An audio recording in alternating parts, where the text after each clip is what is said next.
G'day, I'm Paul McNamara. This is an online version of a face-to-face in-service education session I do regarding clinical supervision. I'll try to keep this online version snappy. So let's start off with the name clinical supervision because it does throw people out a bit. It sounds like scrutiny. It's not. It's something completely different than that. I've also heard clinical supervision referred to as things like guided reflective practice and words to that effect. But there's a reason it's called clinical supervision, and let me just take to that reason. So most of the language in psychotherapy comes from around the 1900s in Austria, a lot of it, and there was this phenomena, a few jargon words that Austrians gave us, and I'm going to run you through a few here in Psychobabble Word Finder. So here it goes. I'm an Austrian now. My client comes in to see me. I do not know why she is so hostile towards me. I've never done anything wrong to offend this woman, and yet she is hostile. I suspect, I don't really know, but subconsciously she may be transferring the feelings from another onto me and onto our therapeutic relationship. I call this phenomena transference. Now me, I have strong feelings towards her as well. Not so hostile. I think she's a very likeable woman, and I would rather be her friend than her colleague, her psychotherapist, I mean. And I need to be careful for that. I need to maintain my boundaries. I need to watch out for what I call counter-transference. And to help me do this, because it's very difficult to remain objective all the time. We all have our blind spots. We all need to discuss and reflect on our practice. And this is why I hope that you, my trusted colleague, will spare me, let's say, an hour every month, and so I can sit down and reflect on practice. It would be something like clinical supervision, and that would keep me safe and my client safe and my clinical practice safe, and that would be a good outcome. No, yes, it would. So that's where clinical supervision comes from. I'll stop being Austrian for now. It's not unusual for nurses and midwives to be introduced to these ideas that keep ourselves and our practice and our clients safe. I remember the 1980s when I started nursing. It wasn't all that long after the other pandemic, the HIV/AIDS pandemic, was going around the world. And so the idea of universal precautions was introduced in, I think, the middle 1980s. It was still fairly newish when I started nursing in the late 1980s.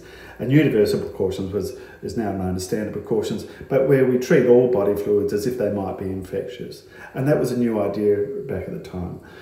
I remember in the mid-90s when we first started hearing about a no-lift policy, and I just couldn't conceive it. You know, like in the Royal Adelaide Hospital where I worked, I think there was only 1 or 2 lifting machines for a 900-bed hospital. So this idea of not lifting patients routinely just seemed unbelievable. But lo and behold, with support of both the unions and our management structure, the no-lift policy was implemented in the late 90s and has become fairly ordinary this century. In Queensland anyway, in the 2010s, there was a campaign driven mostly by the union, but also backed up by a pretty good evidence base that applying ratios to nurse or midwives to patients was going to be a good way to reduce readmissions, reduce complications, reduce mortality. And it actually turns out on the recent evidence in Queensland that also actually saves some money. Anyway, and a good thing. It's been good for our clients, been good for the nurses, and it's been good for the safety of our clinical practice. And I think clinical supervision will be the same way. We're at the early stages of implementation at the moment for this to become a broadly accepted thing, but no doubt in coming years it will be embedded in our practice, and so it should be. And I'm going to tell you why here. Looking at this graph, boys are blue, girls are green, and this is pretty confronting data. So I'm just going to draw your attention to we'll start with the fellas. Now, this is confronting data because it's suicide data for the first 9 years of this century. And it's about different professions. And I'm going to keep it focused on nurses, midwives, because that's who this session is mostly aimed at. So males always figure higher in suicide data than women do. Women self-harm more than men do, but men do more irreversible fatal things. So that's why we're always a bit higher there. So if I bring your attention to, on the left-hand side there, that tallest of the graphs, that's the male suicide rate for male nurses and midwives, the suicide rate. And you can see there it's about 1.5 times higher than over on the right-hand side where there's males in other occupations. For females, the green bar over on the left-hand side of the graph, they're about 3 times higher than females in other occupations. So there's a bit going on. You've got to think about what's causing that. This study where this data came from didn't go into causes, but we could speculate that some of it is the nature of our work, and some of it might be actually the nature of us, the people who are drawn to empathetic jobs like nursing and midwifery. Maybe we've got a vulnerability built into us too. I think we need to take ownership of that. But with our work, we do get exposed to people having the worst day of their lives.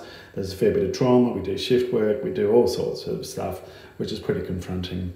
And and look at that suicide data, it's a bit of a worry. We need to think about doing something, putting something into the infrastructure to look after ourselves. Now, this isn't a new idea. Back in the early 1900s again, this time in Wales, Welsh miners, stick with me here, Welsh miners went along to their bosses and said, you know what, it's great having the job in the mine, I'm really grateful for it, thanks. But we spend all day down there in the mines getting filthy dirty, pulling out the coal and what have you, and there's grease from the various components of machinery, and get covered head to toe with all this stuff. And then at the end of my shift, I have to trudge my way back down the hill from my mine to my miserable little miner's cottage. And I spend an hour or so getting myself cleaned up and getting my overalls cleaned up, and I use up my hot water and my time, and it takes me away from my family. Wouldn't it be better, wouldn't it be fairer, if I'm getting dirty on the boss's time, shouldn't I get cleaned up on the boss's time? And all the miners thought this was an excellent idea, and they took the idea along to the mining bosses and put it to it. And the mining bosses said, no, that's a silly idea, it'll cost us money and we don't like the sound of that at all. So they went on strike, and a lot of these mines stayed on strike for months and months at a time, and some of them were closed down for more than a year. And eventually the mining bosses caved in, and they introduced what's called pithead baths and pithead bath time, and that's become embedded in the machinery of mines in the Western world anyway. And that's where at the end of your shift, well, actually not right at the end of the shift, at the end of your time underground or working on the tools, you go to the infrastructure that the boss has paid for and put in, you use his hot water and use his time, and you drop off your dirty overalls there and they get cleaned up, and you get cleaned up on the boss's time. It's a nice idea, right? You remember back to the Beaconsfield miners, Todd and Brandt, they spent a fortnight underground, and once news got out, you might recall if you were watching it all on TV or radio or whatever at the time, is that the news that they'd been released came out probably an hour or more before we actually got to see them face to face on TV. And that's because within the mining infrastructure, they stopped and they showered and shaved and shampooed, got a change of clothes, did all that stuff, brushed their teeth, probably had something nice to eat, and then they clocked off at the end of the day. Now, why am I telling you this? We don't get covered so much in coal dust in our jobs, but along with the skills-based labour that we do and the knowledge-based labour that we do, we also do emotional labour. So yeah, we get dirty on the boss's time, and I think it's okay to us to take the cue from the big burly mining industry and think, oh, maybe we should get cleaned up on the boss's time too. And that's what clinical supervision is about. Bridget Proctor, who's considered one of the rock stars of clinical supervision, she's describe the 3 major functions of clinical supervision. So the formative is where you acquire and develop skills. The normative is the stuff where you stay within the parameters that guide our practice. So things like codes of conduct and policies, procedures, all that sort of bizzo. And then the restorative part of clinical supervision is the bit that I really value, the bit that the specialist mental health nurse really values. The restorative part is where we get to reflect on our practice with a trusted colleague and hopefully unburden ourselves of some of the joys and difficulties that we encounter at work. Right, now, the AFL Adelaide Crows team has been much more successful from the Adelaide men's team, so I'll show you a picture of them by way of illustration. Now, when they play footy, they play once a week. Actual playing time is a bit over an hour with the ball in play, and for that 1 hour or so of play, they would practice and do fitness things and have team meetings for many hours. They would probably, I don't really know, because I'm not an AFLW player, but I would imagine for every hour that they play on game day, they would put in 20 or more hours in practice and preparation. Now think about that for a game compared to what we do in nursing midwifery, where we're playing for keeps, but most of the time we're just on the ground playing all the time. We don't get much time to sit around doing practice and preparation. So taking an hour or so out a month to do some clinical supervision doesn't seem like such an indulgence to me when we put it in that sort of comparison. Some people might say we can't afford to pay nurses and midwives to just sit around talking and reflecting on their clinical practice, but the truth is we can't afford not to. We've already seen that suicide data. Our work is having an effect on our workforce, and clinical supervision has got a pretty good evidence base saying that it reduces burnout and empathy failure, sick leave goes down, splits within the team go down, churn of staff goes down, and there's less, because there's less burnout and less of those other things, the patient outcomes improve when you've got clinical supervision. So people get clinical supervision, don't have compassion fatigue, they actually take some joy out of their work, and they tend to stay around longer and enjoy their job longer. Clinical supervision in Queensland, for mental health nurses anyway, has been embedded since 2009, where it's been something that we've been able to insist on if we want to.